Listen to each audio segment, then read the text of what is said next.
ಇವತ್ತಿನ special veg keema masala. Keema masala ಅಂದಿದ ತಕ್ಷಣ ಇದು ನಾನ್ ವೆಜ್, ಚಿಕನ್ ಅಥವಾ ಮಟನಲ್ಲೇ ಮಾಡ್ಕೊಳ್ಳೋದು ಅಂದ್ಕೊಳ್ಳೋದು ತಪ್ಪು. ಯಾಕಂದರೆ ನಾನ್ ವೆಜ್ಗಿಂತಲೂ ಟೇಸ್ಟಿಯಾಗಿ ವೆಜಿಟೇಬಲ್ಸಲ್ಲಿ ಮಾಡ್ಕೋಬೋದು. ಇದು ಒಂದು ಒಳ್ಳೆ ರಿಚ್ ಆ್ಯಂಡ್ ಹೆಲ್ದಿ ಫುಡ್ ಅಂತಲೇ ಹೇಳ್ಬೋದು. ಇದು ಇನ್ನೊಂದು 100% ಪ್ರತಿಯೊಬ್ಬರಿಗೂ ಇಷ್ಟ ಆಗುತ್ತೆ. ಒಂದು ಸರ್ತಿ ಮಾಡಿ ತಿಂದರೆ ಮತ್ತೆ ಮತ್ತೆ ಮಾಡ್ಕೊಂಡು ತಿನ್ನಬೇಕು ಅನಿಸುವಂಥ ರೆಸಿಪಿ ಇದು. ಈ ವೆಜ್ ಖೀಮಾ ಮಸಾಲ ಮಾಡೋ ವಿಧಾನ ನೋಡ್ಕೊಳ್ಳೋಣ. ಅದಕ್ಕೂ ಮೊದಲು ನಮಸ್ಕಾರ, ಪಾಕಶಾಸ್ತ್ರ ಚಾನಲ್ಗೆ ಸ್ವಾಗತ. ನಾನು ಸುರೇಖಾ ತಳ್ವಾರ್.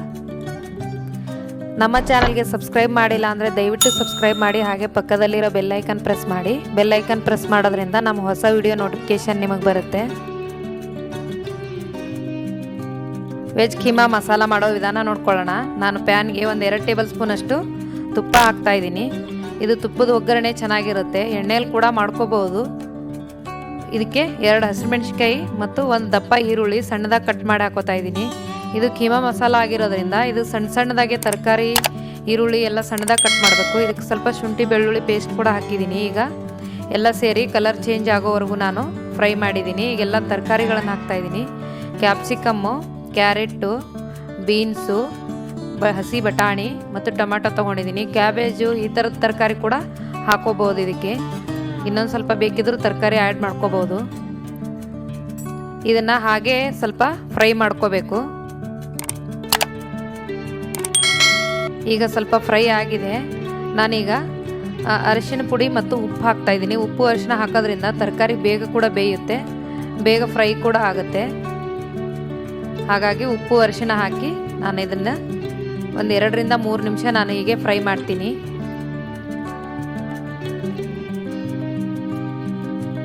ನೋಡಿ, ಈಗ ಫ್ರೈ ಆಗಿದೆ. ಈಗ ಮೇಲೆ ಮುಚ್ಚಳ ಮುಚ್ಚಿಬಿಟ್ಟು ನಾನು ಒಂದು 5 ನಿಮಿಷ ಬೇಯಿಸಿದ್ದೀನಿ. ಈಗ ಅಚ್ಕಾರದ ಪುಡಿ ಹಾಕ್ತಾಯಿದ್ದೀನಿ. ಈಗ ಧನಿಯಾ ಪುಡಿ ಒಂದು 2 ಟೇಬಲ್ ಸ್ಪೂನು, ಜೀರಿಗೆ ಪುಡಿ 1 table spoon, garam masala 1 table spoon ಹಾಕ್ತಾಯಿದ್ದೀನಿ. ನೋಡಿ, ತರಕಾರಿ ಎಲ್ಲ ಚೆನ್ನಾಗಿ ಬೇಯಬೇಕು, ನೀರು ಹಾಕ್ದಿರ ಹಾಗೆ ಬೇಯಿಸ್ಕೋಬೇಕು. ನಾನು 1 ಟೊಮೆಟೊನ ಪ್ಯೂರಿ ಮಾಡಿಟ್ಕೊಂಡಿದ್ದೆ, ಅದು ಸಹ ಹಾಕ್ತಾಯಿದ್ದೀನಿ. ನೋಡಿ ಎಷ್ಟು ಚೆನ್ನಾಗಿ ಮಸಾಲ ರೆಡಿಯಾಗಿದೆ.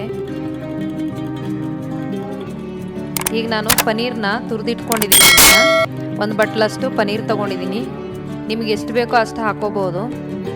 ಇದಕ್ಕೆ ಕಡಿಮೆ ಕೂಡ ಹಾಕೋಬೋದು. ಇನ್ನೊಂದು ಸ್ವಲ್ಪ ಕಡಿಮೆ ಪ್ರಮಾಣದಲ್ಲಿ ಬೇಕಂದ್ರೂ ಪನೀರ್ ಕಡಿಮೆ ಹಾಕೋಬೋದು. ಇನ್ನೊಂದು ಸ್ವಲ್ಪ ಜಾಸ್ತಿ ಕೂಡ ಮಾಡ್ಕೋಬೋದು. ನಿಮಗೆ ಗ್ರೇವಿ ಯಾವ ಥರ ಬೇಕೋ ಅಷ್ಟನ್ನ ನೀರು ಯೂಸ್ ಮಾಡ್ಕೋಬೋದು. ನಾನು 1.5 ಬಟ್ಲು ಹಾಕಿದ್ದೀನಿ. ಬರೀ ಚಪಾತಿಗಂದರೆ ಸ್ವಲ್ಪ ಗಟ್ಟಿಗೆ ಮಾಡ್ಕೋಬೋದು, ಅನ್ನಕ್ಕಂದರೆ ಇನ್ನೊಂದು ಸ್ವಲ್ಪ ತೆಳು ಕೂಡ ಮಾಡ್ಕೋಬೋದು. ಈಗ ಮುಚ್ಚಳ ಮುಚ್ಚಿ ಸಣ್ಣ ಉರಿಯಲ್ಲಿ ನಾನೊಂದು 10 ನಿಮಿಷ ಬೇಯಿಸ್ತೀನಿ. ನೋಡಿ, ಈಗ 10 ನಿಮಿಷ ಆಗಿದೆ. ಮೇಲೆಲ್ಲ ಎಣ್ಣೆ ಬಿಟ್ಕೊಂಡಿದೆ, ಚೆನ್ನಾಗಿ ಬೆಂದಿದೆ.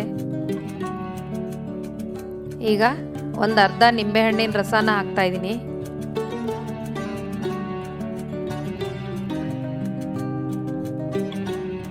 ಈಗ ಸ್ವಲ್ಪ ಕೊತ್ತಂಬರಿ ಸೊಪ್ಪು ಹಾಕ್ತಾಯಿದ್ದೀನಿ.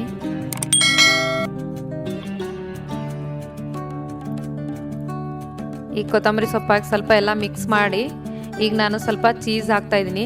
ಚೀಸ್ ನಿಮಗೆ ಜಾಸ್ತಿ ಬೇಕಂದ್ರೂ ಇನ್ನೊಂದು ಸ್ವಲ್ಪ ಕೂಡ ಹಾಕೋಬೋದು.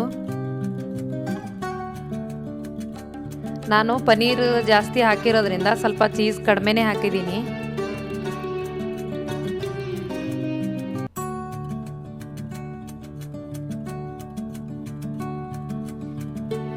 ಮಕ್ಕಳು ತುಂಬಾ ಇಷ್ಟಪಟ್ಟು ತಿಂತಾರೆ ಇದನ್ನು. ನೋಡಿ, ಈಗ ವೆಜ್ ಖೀಮಾ ಮಸಾಲ ರೆಡಿಯಾಗಿದೆ.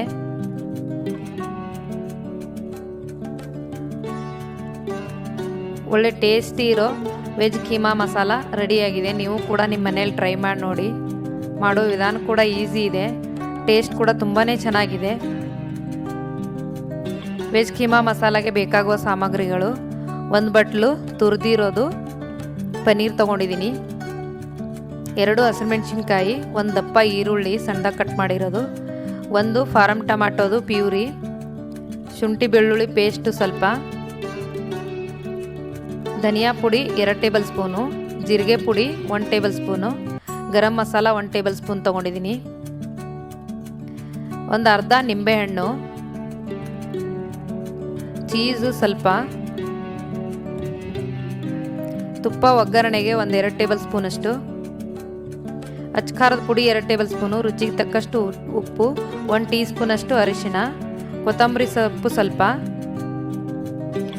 ತರಕಾರಿಯಲ್ಲಿ ಹಸಿ ಬಟಾಣಿ, ಕ್ಯಾಪ್ಸಿಕಮ್ಮು, ಕ್ಯಾರೆಟು, ಬೀನ್ಸು, ಟೊಮೆಟೊ. ಈ ವಿಡಿಯೋ ನಿಮಗೆ ಇಷ್ಟವಾದರೆ ಲೈಕ್ ಮಾಡಿ, ಶೇರ್ ಮಾಡಿ, ಸಬ್ಸ್ಕ್ರೈಬ್ ಮಾಡಿ ಹಾಗೂ ಪಕ್ಕದಲ್ಲಿರೋ ಬೆಲ್ ಐಕನ್ ಪ್ರೆಸ್ ಮಾಡಿ. ಧನ್ಯವಾದಗಳು.